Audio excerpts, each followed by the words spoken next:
Ojo al truco. Més que un truco, és un consell, és una manera de ser pràctics. La veritat és guanyar temps d'una forma espectacular. Estic fent un sofregit d'aquells guapos, mireu, un sofregit com aquest, vale? D'aquests ben espessots, que porta 1 hora i quart, s'ha fet en 1 hora i quart, amb la seva ceba, el seu tomàquet, el seu all, el seu vi ranci, el seu amor, vale? N'he fet una miqueta més de punta. Per què? Perquè després aquest sofregit el podem guardar. Com? Mira, i t'ho ensenyo. Ho posem en cubiteres.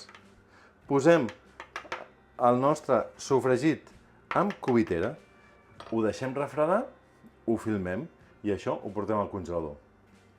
Quan ja estigui congelat i això, si ho vulguem utilitzar un altre dia, simplement el que hem de fer és agafar la nostra cubitera i desmotllar els quadradets que necessitem.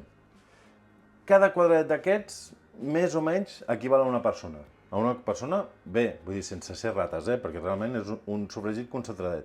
O sigui que som 3 persones, 3 quadradets. 4 persones, 4 quadradets. Que no vull que tingui tanta potència d'ús?